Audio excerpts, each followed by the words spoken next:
Good afternoon everyone. तो ये है आज का एसए का पेपर हमारा यूपीएससी मेंस 2022 का। तो सबसे पहले हम एक बार एनालाइज कर लेते हैं, इसको कंपेयर करेंगे हम बाकी की और पिछले 4 साल के पेपर से भी। ठीक है, तो पहला जो क्वेश्चन है वो है, एक्चुअली मेरे को इसका कहीं स्क्रीनशॉट मिला नहीं तो मैंने इसको राइट डाउन ही कर लिया। तो जो पहला क्वेश्चन है वो है, forests are best case studies for economic excellence, यानी कि आर्थिक समृद्धि हासिल करने के मामले में वन सर्वोत्तम प्रतिमान होते हैं। ठीक है, अगला जो क्वेश्चन है वो है, poets are unacknowledged legislator of the world, कवि संसार के अनधिकृत रूप से मान्य विधायक होते हैं। तीसरा क्वेश्चन है जो है, मतलब तीसरा जो ऐसे का टॉपिक है वो है, history is a series of victories won by the scientific man over the romantic man, यानी कि इतिहास वैज्ञानिक मनुष्य के रूमानी मनुष्य पर विजय हासिल करने का एक सिलसिला है। ठीक है, a ship in harbour is safe but that is not what ship is for, जहाज बंदरगाह के भीतर सुरक्षित होता है परंतु इसके लिए तो वो होता नहीं है। अगला जो सेक्शन है वो ये कहता है, इसका जो पहला टॉपिक है ऐसे का, the time to repair the roof is when the sun is shining, यानी कि छप्पर मरम्मत करने का समय तभी होता है जब धूप खिली हुई होती है। अगला क्वेश्चन है, you can not step twice in same river, आप उस नदी में दोबारा नहीं उतर सकते। अगला जो टॉपिक है ऐसे का वो कहता है, a smile is the chosen vehicle for all ambiguities, हर असमंजस के लिए मुस्कुराहट ही चुनिंदा साधन है। और लास्ट वाला टॉपिक है वो कहता है, just because you have a choice it does not mean that any of them has to be right, यानी कि केवल इसलिए कि आपके पास विकल्प है इसका ये अर्थ कदापि नहीं है कि उनमें से किसी को भी सही होना ही चाहिए। तो देखो, ये तो इस बार का पेपर है, ठीक है, और मैं भी आपको बाकी के पहले के पेपर भी दिखाता हूँ, लेकिन जो मेरा अप्रोच है हर एक टॉपिक को लेकर के, हम एक बार उसके बारे में डिस्कस करते हैं कैसी अप्रोच हो सकती थी। मैं ये नहीं कहूँ कि होनी चाहिए या, लेकिन हो सकती थी। तो देखो, हर सबसे पहली बात तो सेक्शन ए सेक्शन बी के बारे में जान लेते हैं। सेक्शन ए के अंदर देखो, आपको दोनों के अंदर एक एक ऐसे लिखना होता है, सेक्शन ए में से इन चारों में से किसी एक पर, और सेक्शन बी के अंदर भी इन चारों में से किसी एक पर। आपको टोटल 2 ऐसे लिखने होते हैं 3 घंटे के अंदर। कहने को तो ये one of the easiest paper है, लेकिन अगर यदि आपकी प्रैक्टिस नहीं है तो आपको किसी भी टॉपिक के ऊपर 1000 से 1500 या फिर 1500 से 2000 और 1000 to 2000 वर्ड्स या 1000 to 1500 वर्ड्स आपको लिखने होते हैं इन ए प्रॉपर मैनर। ठीक है, जैसे कि इंट्रोडक्शन, बॉडी और आपका फाइनली कंक्लूजन, या फिर इंट्रोडक्शन, बॉडी और लास्ट में समरी, जैसे भी आपको जो भी टॉपिक आप चूज़ करो, जरूरी नहीं कि वो हमेशा कंक्लूजन ही हो, it can be summary kind of thing also. ठीक है, तो सबसे पहले जो सेक्शन ए है हम उसके बारे में डिस्कस कर लेते हैं कि ऐसी अप्रोच हो सकती है। आई एम नॉट श्योर कि ऐसा होना चाहिए, because I am not very qualified. मैं इस चीज़ को लेके अभी इतना ज़्यादा महान इंसान नहीं हूँ कि बताऊँ कि ऐसा ही होना चाहिए, लेकिन ऐसा हो सकता है अकॉर्डिंग टू मी। ठीक है, तो पहला क्वेश्चन जो पहला टॉपिक है वो कहता है, ये forest are best case studies for economic excellence. तो देखो, इसके अंदर अगर यदि आपको पता हो, हमारा जो प्राइमरी सेक्टर है एग्रीकल्चर वाला पार्ट, अगर यदि आप सबने हिस्ट्री भी पढ़ा होगा, मुझे पूरा विश्वास है जिन जिन्होंने भी पेपर दिया होगा, तो उनके अंदर उन्होंने हड़प्पन से पहले, हड़प्पन के बाद में जब मानव जब जंगल पे पूरी तरह से निर्भर रहता था, तो इसकी शुरुआत हम वहाँ से भी कर सकते हैं। सबसे पहली बात तो हम इसकी शुरुआत किसी एक रिसेंटली कोई न्यूज़ से शुरुआत कर सकते हैं, या फिर आप किसी भी गांव की एक महिला या गांव के परिवार के बारे में इसकी एक कहानी के साथ भी इसकी शुरुआत कर सकते हो कि गांव के अंदर एक आदमी रहता था और उसके 2 बच्चे थे। आप आदमी को नाम दे सकते हो, जैसे राम रहता था और उसके 2 बच्चे और अपनी पत्नी के साथ कुछ रहता था, और आप पूरी उसकी जर्नी दे सकते हो इंट्रोडक्शन के अंदर कि कैसे उसने जंगल पे पूरी तरह से निर्भर होकर के, या फिर जंगल पर पार्शियली निर्भर होकर के अपनी आर्थिक समृद्धि को बढ़ाया है, या फिर अपनी इकोनॉमिक एक्सेलेंस को बढ़ाया है। ठीक है, लेकिन ये सिर्फ ऐसा ही नहीं होना चाहिए कि वो सिर्फ जंगल का ही दोहन कर रहा है, क्योंकि आप यूपीएससी में लिख रहे हो तो आपको ये भी लिखना होगा कि कैसे उसने जंगल बढ़ाए भी हैं और जंगल की मदद से अपनी खुद की इकोनॉमी को बेटर भी किया है। जो हमारे पहले के जो पिताजी या दादाजी जो थे वो हमेशा ज़्यादातर जंगलों पे या एग्रीकल्चर पे ज़्यादा फोकस करते थे, क्योंकि पहले होता ही यही था, राइट। अगर आप SC/ST कम्युनिटी से हो, जो कि प्रॉपर फॉरेस्ट वाले एरिया से आते हो, हिल ट्राइब में से आते हो, तो आपको तो इन सब के बारे में अच्छे से you can write it better way, in much better way, क्योंकि आपने वो सब जिया हुआ है, राइट। तो इसका जो होना चाहिए, तो इंट्रोडक्शन होना चाहिए, ये स्टोरी टाइप पे हो सकता है, या फिर आपको इसको एक कोई रिसेंटली कोई जो भी डेटा वगैरह पब्लिश हुआ है आप उस पर भी इसको दे सकते हो, इंट्रोडक्शन इसका स्टार्ट कर सकते हो। उसके बाद में जो अगला है कि इकोनॉमिक एक्सीलेंस के लिए आपको ये दिखाना होगा इस ऐसे के अंदर कि उसकी फॉरेस्ट पे डिपेंडेंसी कैसे है। देखो, अगर यदि आप देखोगे primary sector, tertiary sector and secondary sector में, तो यू विल फिगर आउट कि जो सेकेंडरी सेक्टर है हमारा, जो कि इकोनॉमिक एक्सेलेंस के लिए सबसे अच्छा माना जाता है, वो कहीं ना कहीं प्राइमरी सेक्टर पे डिपेंड करता है। या फिर अगर यदि हम टर्टियरी सेक्टर यानी जो तृतीय तरीके के जो हमारे जैसे सर्विस वगैरह हो गई, सर्विस हो गई, इसके अलावा टेलीफोन, ट्रांसपोर्ट, ये सारे के सारे जो कि हमारे तृतीय क्षेत्र के अंदर आते हैं, उनको भी आप इनडायरेक्टली, मतलब डायरेक्टली वो हमेशा ही प्राइमरी पे डिपेंड करते हैं।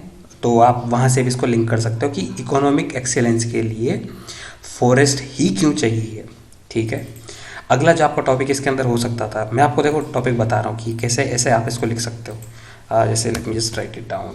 जैसे सबसे पहले तो आपका let me just make it bullet point. जैसे आप पहले इसका इंट्रोडक्शन, ठीक है। उसके अलावा आप थोड़ा सा इकोनॉमिक एक्सेलेंस को भी इसी के अंदर डिफाइन कर दो। अगर नहीं कर पाते तो आप इसको बॉडी में ले आओ। तो आपका जो बॉडी है उसके अंदर कुछ सब पॉइंट्स ऐसे हो सकते हैं। कैसे हो सकते हैं कि बॉडी के अंदर सबसे पहले तो अगर हम इकोनॉमिक एक्सेलेंस के बारे में बात कर रहे हैं तो economic excellence factors for economic excellence, यानी कि आर्थिक समृद्धि को पाने के लिए कौन कौन से फैक्टर हैं। उसके बाद में कंट्रीब्यूशन ऑफ फॉरेस्ट।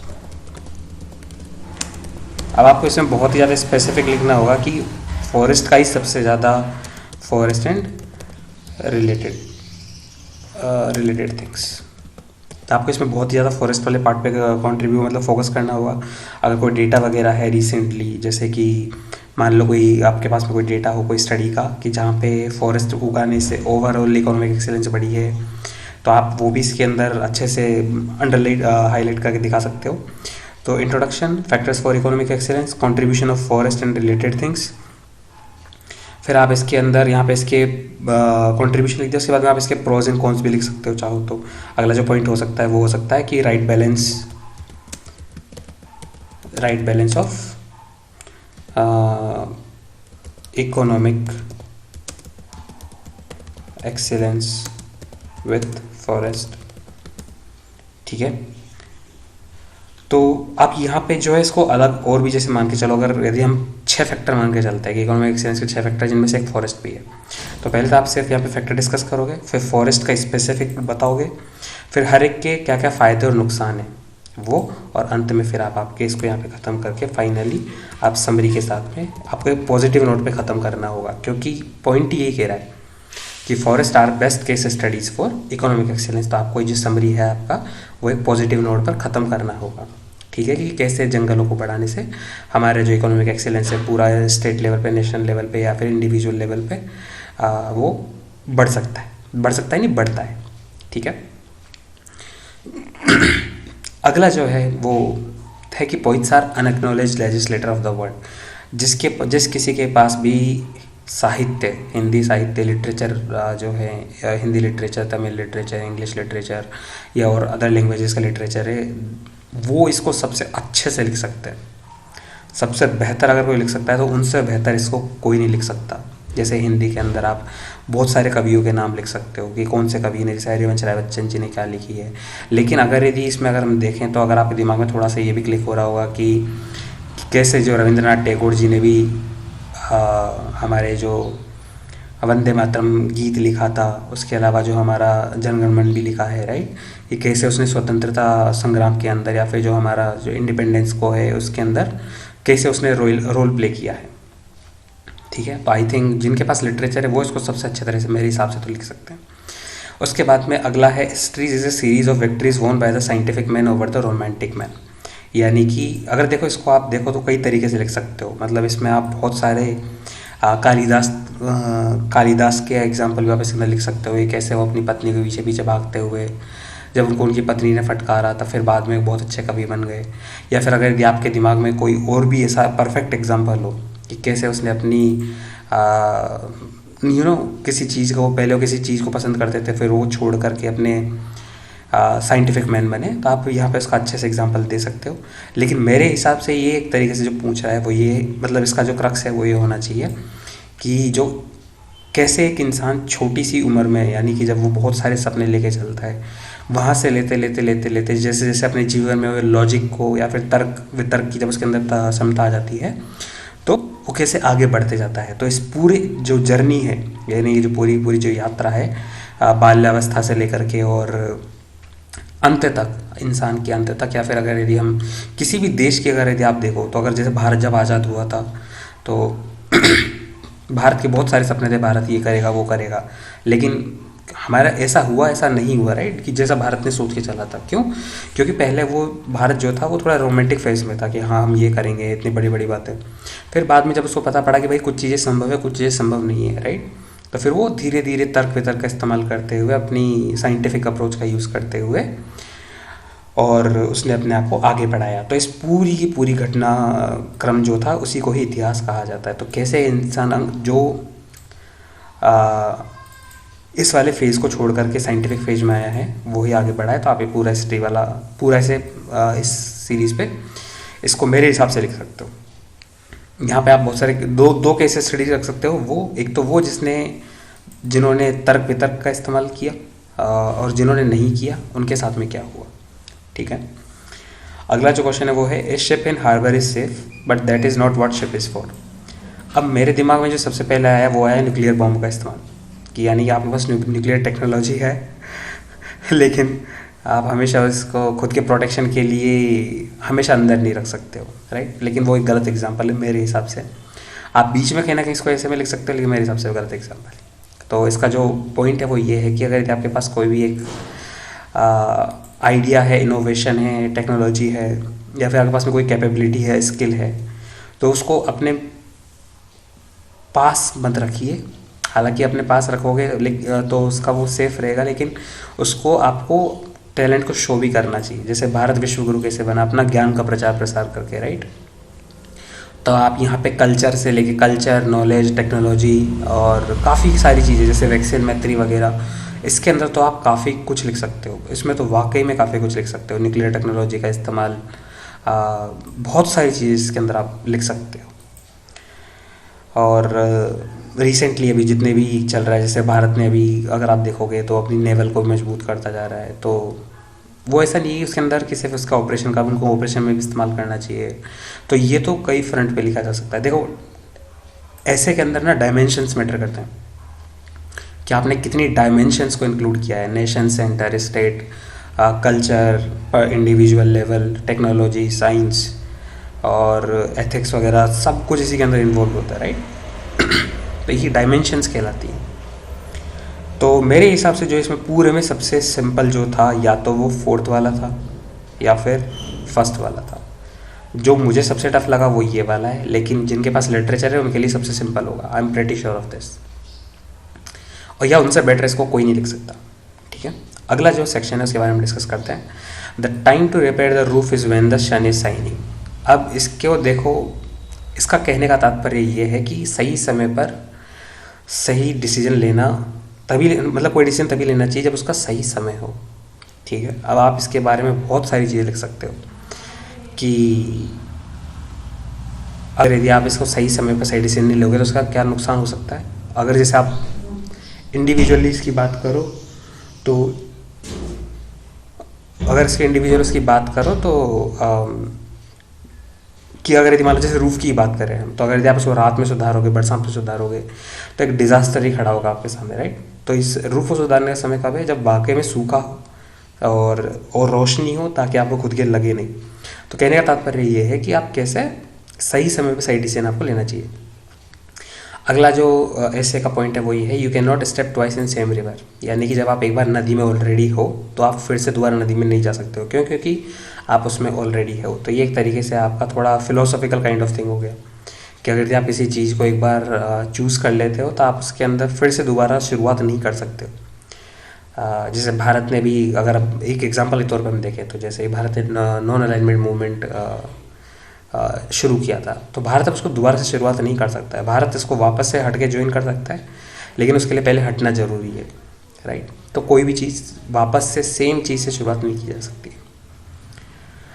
अगला जो पॉइंट है वो है a smile is the chosen vehicle for all ambiguities. I think ये कहीं ना कहीं एथिक्स से रिलेटेड, आप इसको बहुत अच्छे तरीके से लिख सकते थे अगर यदि आपने एथिक्स के अंदर एक एथिक्स को प्रिपेयर किया होगा। तो एथिक्स की एक क्वालिटी होती है, उसमें इम्पार्शियलिटी करके होता है, राइट। और इम्पार्शियलिटी और उसके अलावा एक integrity, impartiality integrity, right. Non partition. तो उसका कहने का मतलब ये है, इसका कहने का मतलब ये है a smile is chosen vehicle for all, यानी कि जब भी कोई आपके सामने मुसीबत आती है तो सबसे बेस्ट तरीका जो होता है वो होता है कि आप धैर्य रखो और चीज़ों को ऑब्जर्व करते रहो। जैसे भारत भी अगर यदि हम करंटली सिनेरियो में बोले थे रशिया यूक्रेन वाले के अंदर, भारत चीज़ों को बस ऑब्जर्व कर रहा है और अपने खुद के जो भी फेवर में सिचुएशन में आ रहा है उस हिसाब से वो एक्शन लेता जा रहा है, राइट।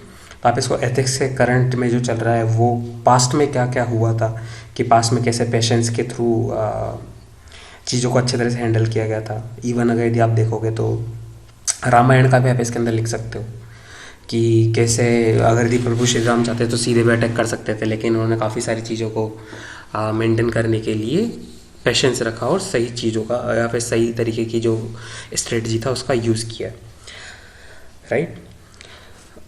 अगला जो पॉइंट है वो है just because you have a choice it does not mean that any of them has to be right. यानी देखो अभी जैसे मान के चलो, इसमें तो आप बहुत सारी चीज़ लिख सकते हो कि अगर आप इंडिविजुअली कभी अपने लाइफ में देखा हो कि मान के चलो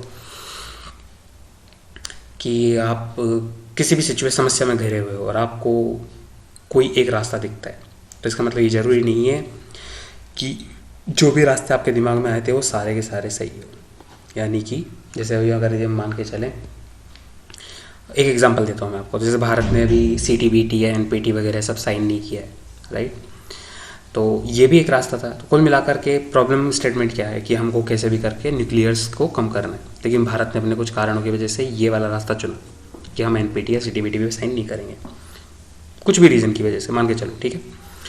तो क्या ये सा रास्ता सही था? तो ये रास्ता ज़रूरी नहीं कि सही हो, क्योंकि अगर आप देखोगे तो कईयों का आर्ग्यूमेंट ये भी होता है कि भारत खुद भी चाहता है कि पूरे विश्व के अंदर न्यूक्लियर वेपन्स को ख़त्म किया जाए, लेकिन वो खुद भी साइन नहीं कर रहा है इसके नॉन यूज़ को लेकर के।